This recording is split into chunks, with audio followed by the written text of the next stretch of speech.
7. प्रदूषण। वायु, जल या भूमि अर्थात पर्यावरण के भौतिक, रासायनिक या जैविक गुणों में होने वाले ऐसे अनचाहे परिवर्तन जो मनुष्य एवं अन्य जीवधारियों, उनके जीवन परिस्थितियों, औद्योगिक प्रक्रियाओं एवं सांस्कृतिक उपलब्धियों के लिए हानिकारक हो, प्रदूषण कहलाते हैं। प्रदूषण मुख्यतः निम्नलिखित प्रकार के हैं। 1. वायु प्रदूषण। 2. जल प्रदूषण। 3. ध्वनि प्रदूषण। 4. मृदा प्रदूषण। 5. नाभिकीय प्रदूषण। 1. वायु प्रदूषण। जब प्रदूषण वायुमंडल में उपस्थित होता है और वायुमंडल के अवयवों की अनुकूलतम मात्रा में परिवर्तन आ जाता है, तब इसे वायु प्रदूषण कहते हैं।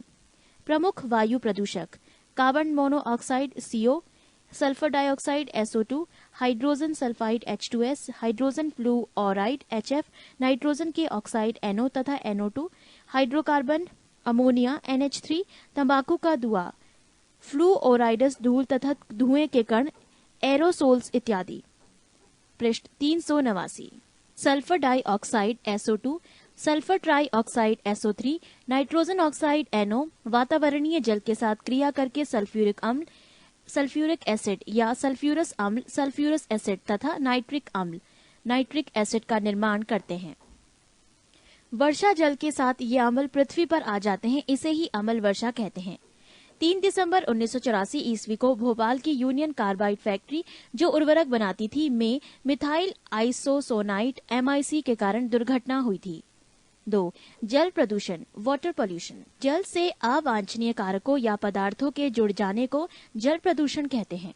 पृथ्वी पर उपलब्ध जल की मात्रा का केवल 2.5 से 3% ही स्वच्छ है।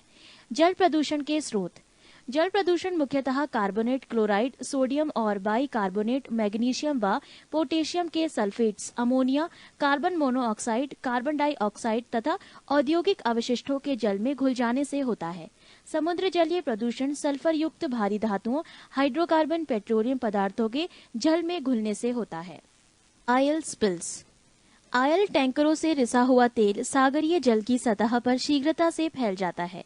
इस तरह जलीय सतह पर फैले तेल को ऑयल स्पिल्स कहते हैं। पारा युक्त जल पीने से मिनीमाता रोग हो जाता है। अस्बेस्टस के रेशों से युक्त जल के सेवन करने से अस्बेस्टोसिस नामक जानलेवा रोग हो जाता है। नोट: नदियों में जल प्रदूषण की माप ऑक्सीजन की धुली हुई मात्रा से करते हैं। 3. ध्वनि प्रदूषण, साउंड पॉल्यूशन। वातावरण में चारों ओर फैली अनिश्चित या अवांछनीय ध्वनि को ध्वनि प्रदूषण कहते हैं। ध्वनि प्रदूषण के स्रोत: ध्वनि प्रदूषण का स्रोत ऊंची आवाज या शोर है, चाहे वो किसी प्रकार उत्पन्न हुआ हो। 4. मृदा प्रदूषण, सॉइल पॉल्यूशन। भूमि का विकृत रूप मृदा प्रदूषण कहलाता है। मृदा प्रदूषण के स्रोत: अम्लीय वर्षा, खानों से प्राप्त जल, उर्वरकों तथा कीटनाशक रसायन का अत्यधिक प्रयोग, कूड़ा करकट, औद्योगिक अपशिष्ट, खुले खेतों में मल विसर्जन आदि मृदा प्रदूषण के मुख्य स्रोत हैं। 5. नाभिकीय प्रदूषण, न्यूक्लियर पोल्यूशन। ये प्रदूषण रेडियो एक्टिव किरणों से उत्पन्न होता है। रेडियो एक्टिव प्रदूषण के निम्न स्रोत हो सकते हैं: 1. चिकित्सा में उपयोग होने वाली किरणों से प्राप्त प्रदूषण। 2. परमाणु भट्टियों में प्रयुक्त होने वाले ईंधन के उत्पन्न प्रदूषण। 3. नाभिकीय शस्त्रों के उपयोग से उत्पन्न प्रदूषण। 4. परमाणु बिजली घरों से निकलने वाले अपशिष्ट पदार्थों से उत्पन्न प्रदूषण।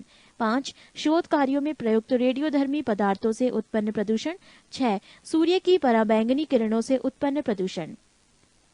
नोट: अमेरिका में 28 मार्च 1979 ईस्वी को 3 माइल आइलैंड रिएक्टर में भीषण दुर्घटना हुई।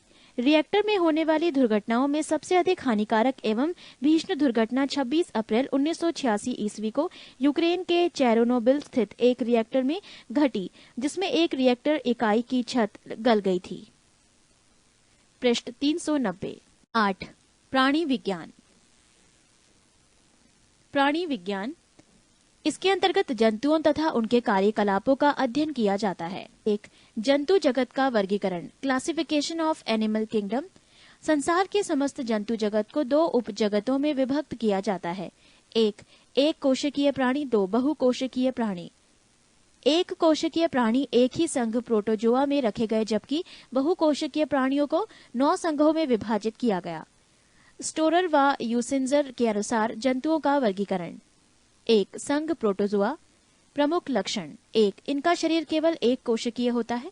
2. इनके जीव द्रव्य में एक या अनेक केंद्रक पाए जाते हैं। 3.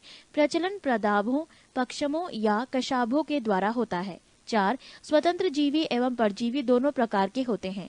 5. सभी जैविक क्रियाएं भोजन, पाचन, श्वसन, उत्सर्जन, जनन एक कोशिकीय शरीर के अंदर होती है। 6. श्वसन एवं उत्सर्जन कोशिका की सतह से विसरण के द्वारा होते हैं। प्रोटोजोआ, एंट, अमीबा, हिस्टोलिटिका का संक्रमण मनुष्य में 30 से 40 वर्षों के लिए बना रहता है। 2. संघ पॉरीफेरा, इस संघ के सभी जंतु खारे जल में पाए जाते हैं। प्रमुख लक्षण 1. ये बहुकोशिकीय जंतु है, परंतु कोशिकाएं नियमित ऊतकों का निर्माण नहीं करती है। 2. शरीर पर असंख्य छिद्र ऑस्टिया पाए जाते हैं। 3. शरीर में एक गुहा पाई जाती है जिसे स्पंज गुहा कहते हैं। उदाहरण साइकन, मायोनिया, स्पंज आदि। नोट: घटिया स्पंज का प्रयोग ध्वनि अवशोषण के लिए होता है। 3. संघ सिलेंट्रेटा। प्रमुख लक्षण 1. प्राणी जलीय द्विस्तरीय होते हैं। 2. मुख के चारों ओर कुछ धागे की तरह की संरचनाएं पाई जाती हैं जो भोजन आदि पकड़ने में मदद करती हैं। उदाहरण हाइड्रा, जेलीफिश, सी एनीमोन, मूंगा। 4. संघ प्लेटी हेलमेंथीज। प्रमुख लक्षण 1. 3 स्तरीय शरीर परंतु देह गुना नहीं होती। 2. पृष्ठ आधार तल से चपटा शरीर। 3. पाचन तंत्र विकसित नहीं। 4. उत्सर्जन फ्लेम कोशिकाओं द्वारा होता है। 5. कंकाल, श्वसन अंग, परिवहन अंग आदि नहीं होते। 6. उभयलिंगी जंतु हैं। उदाहरण प्लेनेरिया, लिवर, फल्यूक, फीता कृमि। 5. संघ एस कैलमेंथीज। प्रमुख लक्षण 1. लंबे बेलनाकार अखंडित कृमि। पृष्ठ 391। 2. शरीर द्विपार्श्व सममित त्रिस्तरीय। 3. आहार नाल स्पष्ट होती है जिसमें मुख तथा गुदा दोनों ही होते हैं। 4. परिवहन अंग तथा श्वसन अंग नहीं होते परंतु तंत्रिका तंत्र विकसित होता है। 5. उत्सर्जन प्रोटोन फ्रीडिया द्वारा होता है। 6. एक लिंगी होते हैं। उदाहरण गोल कृमि जैसे एस्केरिस, थ्रेडवर्म या वुचरेरिया। नोट: 1. एंटरोबियस, पिनवर्म या थ्रेडवर्म मुख्यतः छोटे बच्चों की गुदा में पाए जाते हैं। इससे बच्चों को काफी चुनचुनाहट होती है, भूख कम लगती है और उल्टियां भी होती हैं। कुछ बच्चे रात में बिस्तर में पेशाब कर देते हैं। 2. वुचरेरिया द्वारा फाइलेरिया होता है। 6. संघ एनिलिडा। प्रमुख लक्षण 1. शरीर लंबा, पतला, द्विपार्श्व, सममित तथा खंडों में बटा हुआ होता है। 2. प्रचलन मुख्यतः काइटिन के बने सीटी द्वारा होता है। 3. आहार नाल पूर्णतः विकसित होता है। 4. श्वसन प्रायः त्वचा के द्वारा, कुछ जंतुओं में क्लोम के द्वारा होता है। 5. रुधिर लाल होता है एवं तंत्रिका तंत्र साधारण होता है। 6. उत्सर्जी अंग वृक्क के रूप में होते हैं। 7. एकलिंगी एवं उभयलिंगी दोनों प्रकार के होते हैं। उदाहरण केंचुआ, जोंक, नेरीस आदि। नोट: केंचुए में 4 जोड़ी हृदय होते हैं। इसके जीव द्रव्य में हीमोग्लोबिन का विलय हो जाता है। 7. संघ आर्थ्रोपोडा। प्रमुख लक्षण 1. शरीर 3 भागों में विभक्त होता है, सिर, वक्ष एवं उदर। 2. इनके पाद संधि युक्त होते हैं। 3. रुधिर परिसंचारी तंत्र खुले प्रकार का होता है। 4. इनकी देह गुहा हीमोसील कहलाती है। 5. ट्रैकिया, गिल्स, बुक, लंग्स, सामान्य सतह आदि श्वसन अंग हैं। 6. ये प्रायः एकलिंगी होते हैं एवं निषेचन शरीर के अंदर होता है। उदाहरण तिलचट्टा, झींगा मछली, केकड़ा, खटमल, मक्खी, मच्छर, मधुमक्खी, टिड्डी आदि। नोट: 1. कीटों में 6 पाद व 4 पंख होते हैं। 2. काकरोच के हृदय में 13 कक्ष होते हैं। 3. चींटी एक सामाजिक जंतु है जो श्रम विभाजन प्रदर्शित करती है। 4. दीमक, टर्माइट भी एक सामाजिक कीट है जो निवह कॉलोनी में रहती है। 8. संघ मोलस्का। मुख्य लक्षण 1. शरीर 3 भागों में विभक्त होता है, सिर, अंतरांग तथा पाद। 2. इनमें कवच सदैव उपस्थित रहता है। 3. आहार नाल पूर्ण विकसित होता है। 4. इनमें श्वसन गिल्स या टिनिडिया द्वारा होता है। 5. रक्त रंगहीन होता है। 6. उत्सर्जन वृक्कों के द्वारा होता है। उदाहरण घोंगा, सीपी आदि। मोलस्का और प्रचलित नाम सिप्रिया, प्रचलित नाम कौड़ी, डोरिस समुद्री नींबू ऑक्टोपस, श्रिंगमीन। 8 oral form devil fish. Aplysia समुद्री खरगोश। कुंडलिनी उद्यान घोंगा। सीपिया कटल फिश। पृष्ठ 392। 9 संघ इकाई नोई मिरटा। प्रमुख लक्षण। 1 इस संघ के सभी जंतु समुद्री होते हैं। 2 जल संवहन तंत्र पाया जाता है। 3 प्रचलन भोजन ग्रहण करने हेतु नालपाद होते हैं जो संवेदी अंग का कार्य करते हैं। 4 तंत्रिका तंत्र में मस्तिष्क विकसित नहीं होता। 5 पुनरुत्पादन की विशेष क्षमता होती है। उदाहरण सितारा मछली, स्टारफिश, समुद्री अर्चिन, समुद्री खीरा, पंख तारा, ब्रिटल स्टार आदि। नोट अरस्तु लालटेन का कार्य भोजन को चबाना है। ये समुद्री अर्चिन में पाई जाती है। 10 संघ कार्ड्रेटा। कॉर्ड्रेटा प्रमुख लक्षण। 1 इनमें नोटोकार्ड उपस्थित होता है। 2 इनमें क्लोम छिद्र अवश्य पाए जाते हैं। 3 इनमें नालदार तंत्रिका रज्जु अवश्य पाया जाता है। कार्ड्रेटा में वर्गीकरण के अनुसार 13 वर्ग हैं। संघ कार्ड्रेटा के कुछ प्रमुख वर्ग। ए मत्स्य वर्ग पाइसिस। प्रमुख लक्षण। 1 ये सभी असमतापी जंतु हैं। 2 इनका हृदय द्विवेशमी होता है और केवल अशुद्ध रक्त ही पंप करता है। 3 श्वसन गिल्स के द्वारा होता है। उदाहरण स्कोलियोडन, दरियाई घोड़ा तथा टारपीडो। बी एम्फीबिया वर्ग। प्रमुख लक्षण। 1 ये सभी प्राणी उभयचर होते हैं। 2 ये असमतापी होते हैं। 3 श्वसन क्लोमो त्वचा एवं फेफड़ों द्वारा होता है। 4 हृदय 3 वेशमी होते हैं। 2 आलिंद व 1 निलय होते हैं। उदाहरण मेंढक। नोट मेंढकों की तर्राहट वास्तव में मैथुन के लिए पुकार होती है। सी सरीसृप वर्ग रेप्टाइला। प्रमुख लक्षण। वास्तविक स्थलीय कशेरुकी जंतु है। 2 जोड़ी पाद होते हैं। 3 कंकाल पूर्णतः अस्थिल होता है। 4 श्वसन फेफड़ों के द्वारा होता है। 5 इनके अंडे कैल्शियम कार्बोनेट की बनी कवच से ढके रहते हैं। उदाहरण छिपकली, सांप, घड़ियाल, कछुआ आदि। नोट मीसोजोइक युग को रेप्टाइलों का युग कहते हैं। घोंसला बनाने वाला एकमात्र सर्प नागराज है जिसका भोजन मुख्य रूप से अन्य सर्प हैं। हिलोडर्मा विश्व की एकमात्र जहरीली छिपकली है। समुद्री सांप जिसे हाइड्रोफिश कहते हैं संसार का सबसे जहरीला सांप है। में बुइया बिल बनाने वाली छिपकली होती है। इसका प्रचलित नाम सी कंक है। पृष्ठ 393। डी पक्षी वर्ग। एव्स। प्रमुख लक्षण। 1 इसका अगला पाद उड़ने के लिए पंखों में रूपांतरित हो जाते हैं। 2 इसका हृदय 4 वेशमी होता है। 2 आलिंद व 2 निलय। 3 ये समतापी होते हैं। 4 इनका श्वसन अंग फेफड़ा है। 5 मूत्राशय अनुपस्थित रहता है। उदाहरण कौआ, मोर, चिड़िया, तोता। नोट 1 तीव्रतम पक्षी अवावील है। 2 उड़ न सकने वाला पक्षी कीवी और एमो है। 3 सबसे बड़ा जीवित पक्षी शुतुरमुर्ग है। 4 सबसे छोटा पक्षी हमिंग बर्ड है। 5 भारत का सबसे बड़ा चिड़ियाघर अलीपुर कोलकाता एवं विश्व का सबसे बड़ा चिड़ियाघर क्रूजर नेशनल पार्क दक्षिण अफ्रीका में है। ई स्तनी वर्ग। मैम मालिया। प्रमुख लक्षण। 1 त्वचा पर श्वेत ग्रंथियां एवं तैल ग्रंथियां पाई जाती हैं।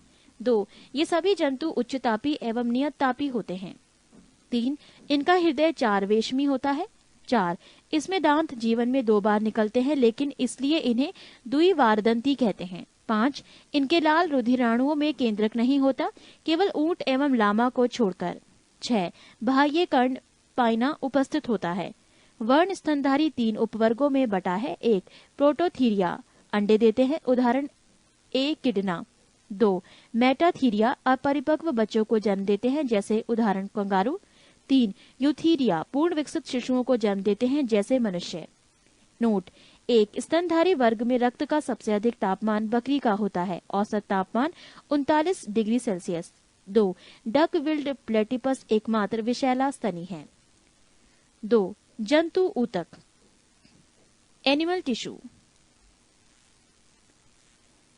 जंतुओं के शरीर में पाए जाने वाले ऊतकों को हम निम्न श्रेणियों में बांट सकते हैं। 1 उपकला ऊतक एपिथेलियल टिश्यू। 2 संयोजी ऊतक कनेक्टिव टिश्यू।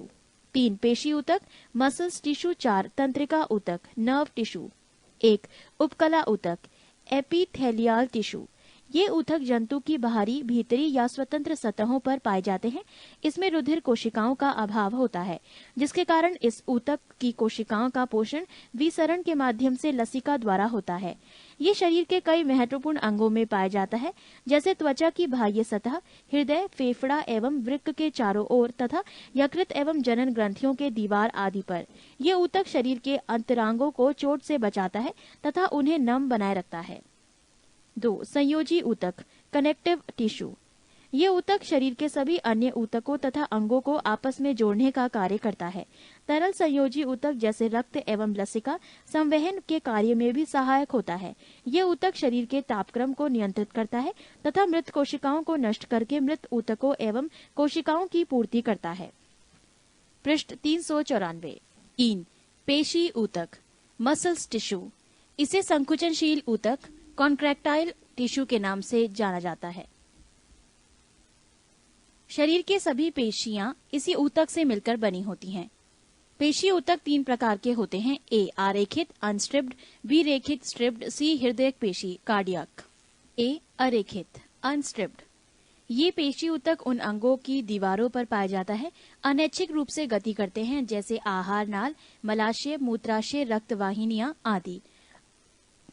अरेखित पेशियां उन सभी अंगों की गतियों को नियंत्रण करती है जो स्वयमेव गति करते हैं। बी. रेखित स्ट्रिप्ड। ये पेशियां शरीर के उन भागों में पाई जाती हैं जो इच्छानुसार गति करती हैं। प्रायः इन पेशियों के एक या दोनों सिरे रूपांतरित होकर टेडर के रूप में अस्थियों से जुड़े होते हैं। सी. हृदयक पेशी कार्डियक। ये पेशियां केवल हृदय की दीवारों में पाई जाती हैं। हृदय की गति इन्हीं पेशियों के कारण होती है, जो बिना रुके जीवन पर्यंत गति करती है। संरचना की दृष्टि से ये रेखित पेशी ऊतक से मिलती जुलती है। मानव शरीर में मांसपेशियों की संख्या 639 होती है। मानव शरीर की सबसे बड़ी मांसपेशी ग्लूटियस मैक्सिमस कूल्हा की मांसपेशी है। मानव शरीर की सबसे छोटी मांसपेशी स्टेपीडियस है। 4. तंत्रिका तंत्र, नर्व टिश्यू। इसे चेतना ऊतक भी कहते हैं। जीवों का तंत्रिका तंत्र इन्हीं ऊतकों का बना होता है। ये 2 विशिष्ट प्रकार की कोशिकाओं का बना होता है। ए. तंत्रिका कोशिका या न्यूरॉन्स और बी. न्यूरोग्लिया। ये ऊतक शरीर में होने वाली सभी अनैच्छिक एवं ऐच्छिक क्रियाओं को नियंत्रित करता है। न्यूरोग्लिया कोशिकाएं मस्तिष्क की गुहा को हस्तांतरित करती है। 3. मानव रक्त, ह्यूमन ब्लड। रक्त एक तरल संयोजी ऊतक है। मानव शरीर में रक्त की मात्रा शरीर के भार का लगभग 7% होती है। रक्त एक क्षारीय विलयन का है, जिसका पीएच मान 7.4 होता है। एक वयस्क मनुष्य में औसतन 5 से 6 लीटर रक्त होता है। महिलाओं में पुरुषों की तुलना में 1/2 लीटर रक्त कम होता है। रक्त में 2 प्रकार के पदार्थ पाए जाते हैं, 1 प्लाज्मा और 2 रुधिराणु, ब्लड कॉर्पसल्स। प्लाज्मा ये रक्त का आजीवित तरल भाग होता है। रक्त का लगभग 60% भाग प्लाज्मा होता है। इसका 90% भाग जल, 7% प्रोटीन, 0.9% लवण और 0.1% ग्लूकोज होता है। शेष पदार्थ बहुत कम मात्रा में होता है। प्लाज्मा के कार्य, पचे हुए भोजन एवं हार्मोन का शरीर में संवहन प्लाज्मा के द्वारा ही होता है। सेरम, जब प्लाज्मा से ही फाइब्रिनोजेन नामक प्रोटीन निकाला जाता है तो शेष प्लाज्मा को सेरम कहा जाता है। रुधिराणु, ब्लड कॉर्पसल्स। ये रक्त का शेष 40% भाग होता है। इसे 3 भागों में बांटते हैं, ए लाल रक्तकण आरबीसी, बी श्वेत रक्तकण डब्ल्यूबीसी और सी रक्त बिंबाणु ब्लड प्लेटलेट्स। पृष्ठ 395। ए लाल रक्तकण आरबीसीज, रेड ब्लड कॉर्पसल्स और एराइथ्रोक्राइट्स। स्तनधारियों के लाल रक्त कण उभय आवतल होते हैं। इसमें केंद्रक नहीं होता है। अपवाद ऊंट एवं लामा नामक स्तनधारी की आरबीसीज में केंद्रक पाया जाता है। आरबीसीज का निर्माण अस्थि मज्जा में होता है। प्रोटीन, आयरन, विटामिन B12 एवं फॉलिक अम्ल आरबीसीज के निर्माण में सहायक होता है। नोट, भ्रूण अवस्था में इसका निर्माण यकृत और प्लीहा में होता है। इसका जीवन काल 20 से 120 दिन का होता है। इसकी मृत्यु यकृत, लीवर और प्लीहा में होती है। इसलिए यकृत और प्लीहा को आरबीसीज का कब्र कहा जाता है। इसमें हीमोग्लोबिन होता है, जिसमें हीम नामक रंजक होता है, जिसके कारण रक्त का रंग लाल होता है। ग्लोबिन लोहयुक्त प्रोटीन है जो ऑक्सीजन एवं कार्बन डाइऑक्साइड से संयोग करने की क्षमता रखता है। हीमोग्लोबिन में पाए जाने वाला लोह यौगिक हीमेटिन है। आरबीसीज का मुख्य कार्य शरीर की हर कोशिका में ऑक्सीजन पहुंचना एवं कार्बन डाइऑक्साइड को वापस लाना है। हीमोग्लोबिन की मात्रा कम होने पर रक्त क्षीणता एनीमिया रोग हो जाता है। सोते वक्त आरबीसीज 5% कम हो जाता है एवं जो लोग 4200 मीटर की ऊंचाई पर होते उनके आरबीसीज में 30% की वृद्धि हो जाती है।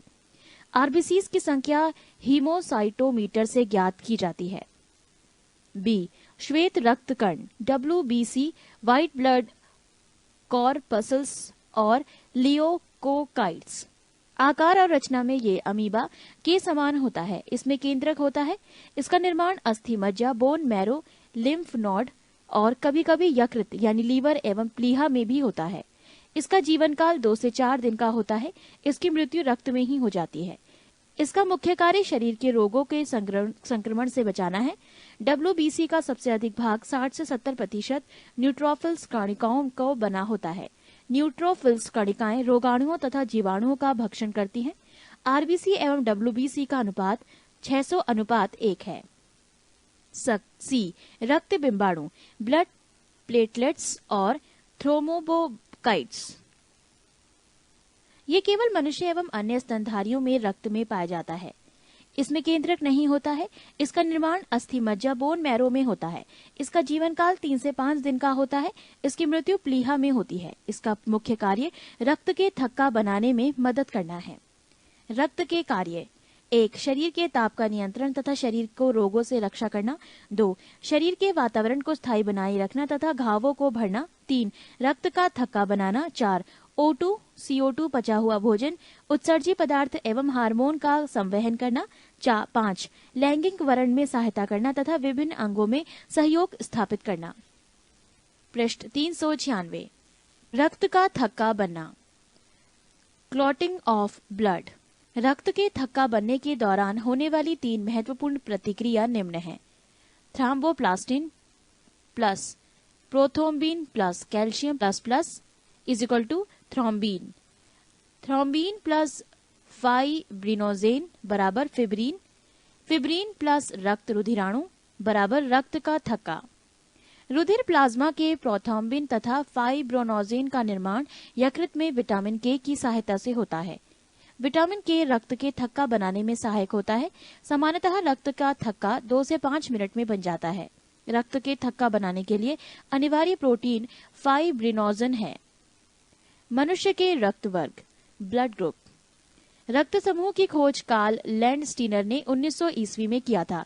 इसके लिए इन्हें सन 1930 ईस्वी में नोबेल पुरस्कार मिला।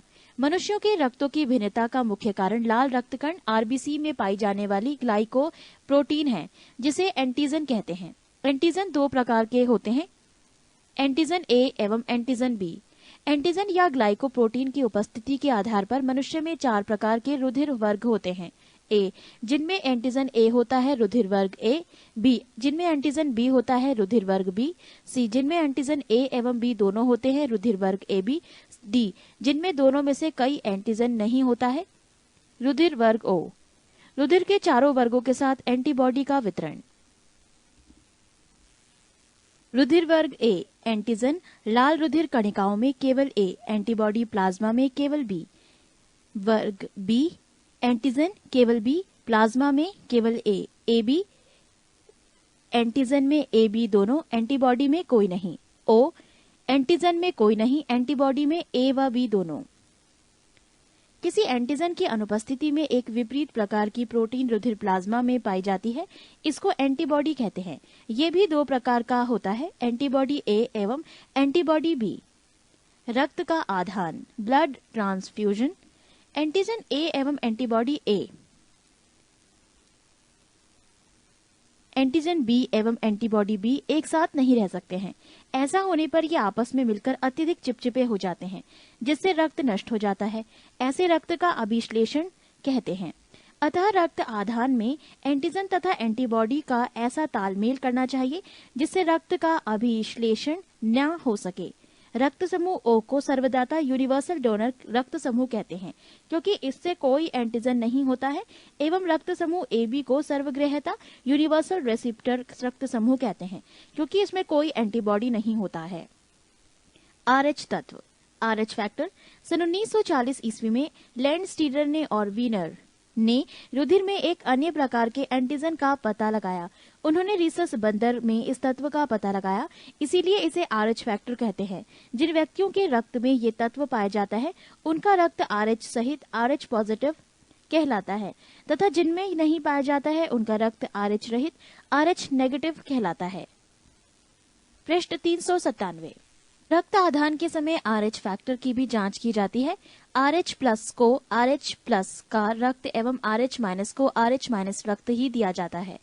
यदि RH प्लस रक्त वर्ग का रक्त RH माइनस रक्त वाले व्यक्ति को दिया जाता है तो प्रथम बार कम मात्रा होने के कारण कोई प्रभाव नहीं पड़ता है, किंतु जब दूसरी बार इसी प्रकार रक्ताधान किया जाता है तो अभिश्लेषण एग ग्लूटिनेशंस के कारण RH माइनस वाले व्यक्ति की मृत्यु हो जाती है। Erythroblastosis fetalis. यदि पिता का रक्त RH प्लस हो तथा माता का रक्त RH माइनस हो तो जन्म लेने वाले शिशु की जन्म से पहले गर्भावस्था अथवा जन्म के तुरंत बाद मृत्यु हो जाती है। ऐसा प्रथम संतान के बाद की संतान होने पर ही होता है। माता एवं पिता के रक्त समूह के आधार पर बच्चों के संभावित रक्त समूह। माता पिता का रक्त समूह O/O, बच्चों में संभावित रक्त समूह O, बच्चों में असंभावित रक्त समूह A, B और AB। O/A, बच्चों में संभावित रक्त समूह O और A, बच्चों में असंभावित रक्त समूह B और AB। O/B, बच्चों में संभावित रक्त समूह O और B, बच्चों में असंभावित रक्त समूह A और AB। O/AB, बच्चों में संभावित रक्त समूह A और B, बच्चों में असंभावित रक्त समूह O और AB। A/A, बच्चों में संभावित रक्त समूह A और O, बच्चों में असंभावित रक्त समूह B और AB। A/B, बच्चों में संभावित रक्त समूह O/A, B, AB, बच्चों में असंभावित रक्त समूह नन। A/AB, बच्चों में संभावित रक्त समूह A, B, AB, बच्चों में असंभावित रक्त समूह O। B/B, बच्चों में संभावित रक्त समूह B और O, बच्चों में असंभावित रक्त समूह A और AB। B/AB, बच्चों में संभावित रक्त समूह A, B, AB, बच्चों में असंभावित रक्त समूह O। AB/AB, बच्चों में संभावित रक्त समूह A, B, AB, बच्चों में असंभावित रक्त समूह O।